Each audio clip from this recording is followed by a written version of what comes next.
La meilleure manière d'être efficace est de progresser au fur et à mesure, d'améliorer ses connaissances au fur et à mesure. Et c'est de la même manière que nous devrons aussi acquérir nos matériels au fur et à mesure, en fonction du besoin. On ne doit jamais arrêter d'apprendre. Si vous voulez avancer de façon remarquable dans ce domaine, vous êtes appelé à travailler dur. Vous êtes appelé à vous faire former. Il faut aller à la rencontre des personnes qui peuvent vous aider. Et cela a un prix. Ça a un prix sur votre temps, un prix sur votre intellectuel et un prix sur votre investissement. Donc c'est à vous de choisir. Soit vous choisissez d'agir rapidement avec les autres et avancer progressivement, que de rester à tituber sur vos excuses. Vous trouvez toujours des choses à dire. Et donc, vous savez que le paresseux, même si on lui donne tout, il va toujours dire qu'il y a telle chose qui manque. Et c'est ce que les gens trouvent comme moyen de refus à passer à l'action. Des gens qui vont te contacter et il se trouve qu'ils ne sont même pas prêts pour avancer. Ils veulent juste que tu leur donnes ton temps sans rien alors avoir en échange. Pourtant, vous savez bien que le temps est précieux. Le temps, c'est de l'or. Le temps pour d'un entrepreneur, il faut le payer. Un entrepreneur peut vous rendre service, mais il ne peut pas vous donner gratuitement son temps. Et c'est ce que tout le monde doit comprendre.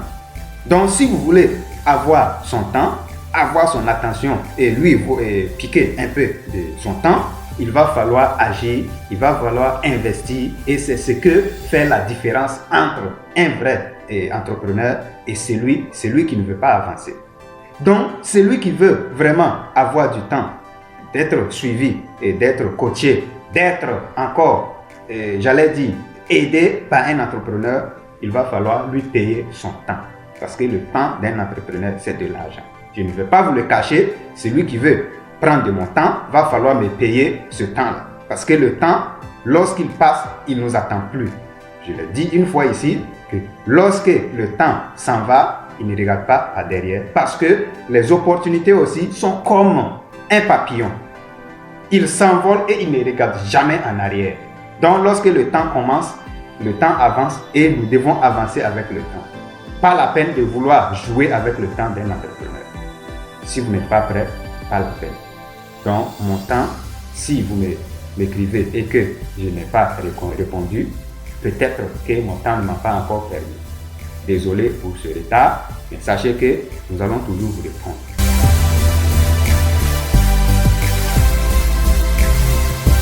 Ne vous levez pas du coup et pensez que vous allez investir dans tout. Ça ne marche pas en entrepreneuriat. Il faut d'abord investir la somme que vous pouvez vous permettre de perdre. Lorsque vous l'investissez, vous travaillez dur pour fructifier, pour avoir un grand retour sur investissement. Et avec ces petits bénéfices que vous gagnez, vous renforcez maintenant vos efforts. Vous renforcez maintenant votre système. Si vous investissez ou si vous remarquez les grands investisseurs, ce sont des gens qui ont commencé à investir peu d'abord. Il ne faut pas aller vous endetter pour venir investir. Parce qu'il y a aussi des imprévus. Donc, il faut investir peu et savoir gérer ça efficacement avant de vouloir investir encore gros. Et tous les grands investisseurs vont vous dire la même chose.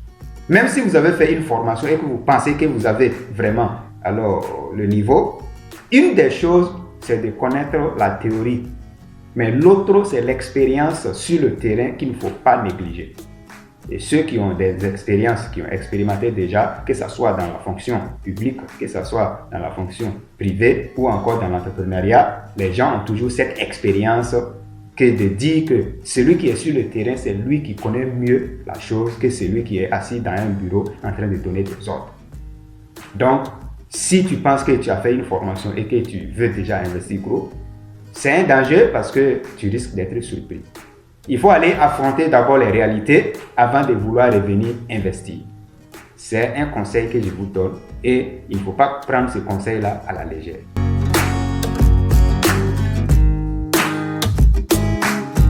Vous risquez de passer carrément à côté de la plaque avec cet esprit de vouloir investir gros pour avoir rapidement des sommes. Non. C'est une erreur. Ne commettez surtout pas cette erreur.